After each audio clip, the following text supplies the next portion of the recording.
One of the students of the Baal Shem Tov had very strong aspirations to have the encounter of Eliyahu HaNavi.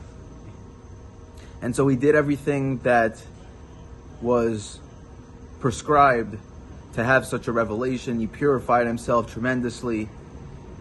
He constantly focused on the oneness of Hashem. Everything that the Arizal, for example, says one needs to do in order to receive Ruach HaKodesh. And so, after lots of time passed and he didn't have this encounter, he went to his teacher, the Baal Shem Tov, and asked him, what do I need to do in order to encounter Eliyahu HaNavi? I've done everything. And so the Baal Shem Tov tells his student, tomorrow night is Rosh Hashanah. I want you to go to this woman's house. She's a widow and she has a son. They're very poor. And I want you to spend Rosh Hashanah with them. Make sure to bring some food, prepare a meal, get some challah, get some wine. And that's where I want you to go for Rosh Hashanah. Over there, you'll experience the revelation that you're seeking. And so the student of the Baal Shem Tov tells his master, but it's such an important time. It's the head of the year, Rosh Hashanah. I want to be with you. Imagine spending Rosh Hashanah with a Baal Shem Tov, having such an opportunity. So he didn't want to pass it up.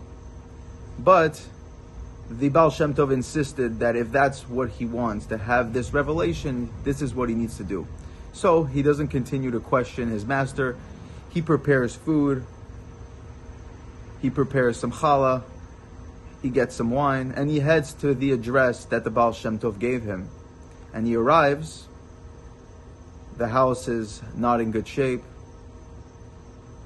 They greet him nicely, but the energy throughout the night is not one that's even comparable to spending Rosh Hashanah with the Baal Shem Tov.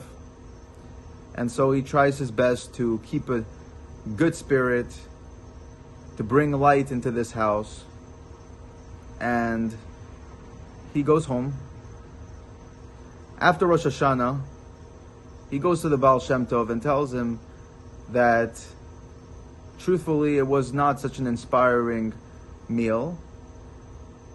He was glad that he was able to bring food to their house and bring some light into the home, but he didn't experience the revelation of Eliyahu HaNavi.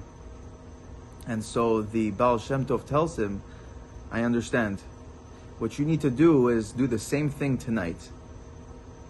They probably haven't eaten today because they're so poor. So tonight you're going to bring them food once more.